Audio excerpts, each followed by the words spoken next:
नमस्कार दोस्तों। Multi cap और फ्लेक्सी कैप फंड चुनते समय अक्सर लोग कन्फ्यूज़न की स्थिति में रहते हैं। कई लोग तो ऐसा सोचते हैं कि शायद दोनों फंड एक ही हैं। हालांकि दोनों ही फंड इक्विटी कैटेगरी से हैं और दोनों ही फंड में लार्ज कैप, मिड कैप और स्मॉल कैप कंपनीज में निवेश किया जाता है, पर उनका निवेश करने का तरीका अलग अलग होता है। चलिए जानते हैं मल्टी कैप और फ्लेक्सी कैप फंड में क्या अंतर है और कौन सा फंड आपके लिए ज़्यादा सही रहेगा।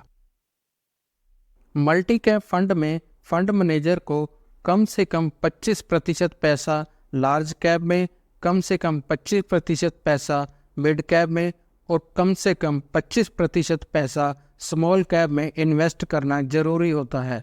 यानी कि फंड मैनेजर को कम से कम 75% पैसा शेयर मार्केट में निवेश करना जरूरी होता है और बाकी का 25% पैसा फंड मैनेजर पर निर्भर करता है कि वह मार्केट कंडीशन को देखते हुए इसको कहां पर निवेश करता है। वह चाहे तो इसको large cap, mid cap, small cap या फिर डेट में निवेश कर सकता है। मल्टी कैप फंड में आपको लार्ज, मिड और स्मॉल कंपनी का अच्छा खासा एक्सपोजर मिल जाता है, इसलिए ही इसको मल्टी कैप फंड कहते हैं।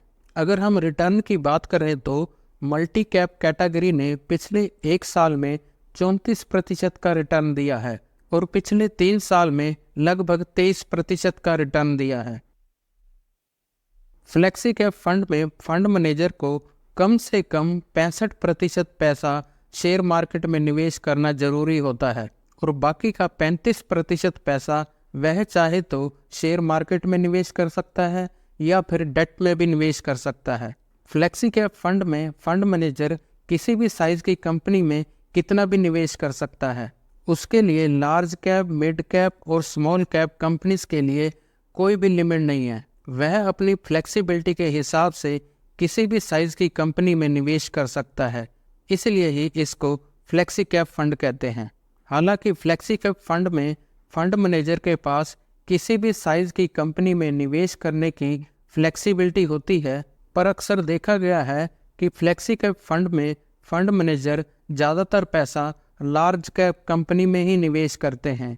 स्मॉल कैप कंपनी और मिड कैप कंपनी में बहुत ही कम पैसा निवेश किया जाता है, क्योंकि लार्ज कैप कंपनी ज़्यादा स्टेबल होती हैं, जिस वजह से उसमें रिस्क भी कम होता है, पर लार्ज कैप कंपनी से रिटर्न भी कम मिलता है। अगर हम रिटर्न की बात करें तो पिछले एक साल में फ्लेक्सी कैप कैटेगरी ने 27% का रिटर्न दिया है और पिछले 3 साल में 18% का रिटर्न दिया है।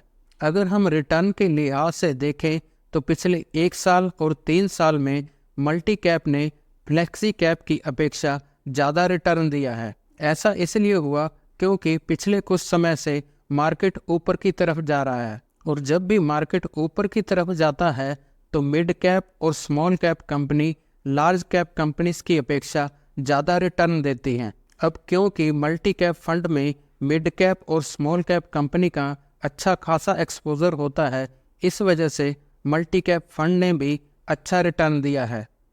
दूसरी तरफ फ्लेक्सी कैप फंड में लार्ज कैप कंपनीज का ज़्यादा एक्सपोजर होता है, मिड कैप और स्मॉल कैप कंपनीज का एक्सपोजर कम होता है, जिस वजह से फ्लेक्सी कैप ने कम रिटर्न दिया है। अब सवाल उठता है कि आपके लिए कौन सा फंड बेहतर है, मल्टी कैप या फ्लेक्सी कैप। जैसा कि आपने देखा, मल्टी कैप फंड में मिड कैप और स्मॉल कैप कंपनीज का अच्छा खासा एक्सपोजर रहता है, जिस वजह से इसमें रिस्क भी अच्छा खासा रहता है, क्योंकि अगर मार्केट गिर भी रहा है तो भी फंड मैनेजर को कम से कम 25% मिड कैप में और कम से कम 25% स्मॉल कैप में निवेश करना जरूरी होता है। इसमें फंड मैनेजर के पास फ्लेक्सिबिलिटी नहीं होती कि वह मिड कैप और स्मॉल कैप कंपनीज का एक्सपोजर कम कर सके। इसलिए अगर आप में रिस्क लेने की क्षमता ज़्यादा है तो मल्टी कैप फंड आपके लिए बेहतर है, क्योंकि इसमें आपको रिटर्न ज़्यादा मिलता है। यहाँ पर मैं आपको एक बात और भी बताना चाहूँगा कि अगर आपके पोर्टफोलियो में पहले से ही मिड कैप और स्मॉल कैप फंड्स हैं तो आपको फ्लेक्सी कैप फंड चुनना चाहिए, क्योंकि इससे आपका पोर्टफोलियो डिवर्सिफाई हो जाएगा और आपके पोर्टफोलियो में स्टेबिलिटी भी आ जाएगी। इस तरह अगर आप में रिस्क लेने की क्षमता ज़्यादा है और आपके पोर्टफोलियो में मिड कैप और स्मॉल कैप फंड्स नहीं हैं तो आप मल्टी कैप फंड चुन सकते हैं। और अगर आप में रिस्क लेने की क्षमता कम है और आपके पोर्टफोलियो में पहले से ही मिड और स्मॉल कैप फंड्स हैं तो आप फ्लेक्सी कैप फंड चुन सकते हैं। दोस्तों, मुझे उम्मीद है आपको मल्टी कैप और फ्लेक्सी कैप के बारे में जानकारी अच्छी लगी होगी और भविष्य में आपके बहुत काम आएगी।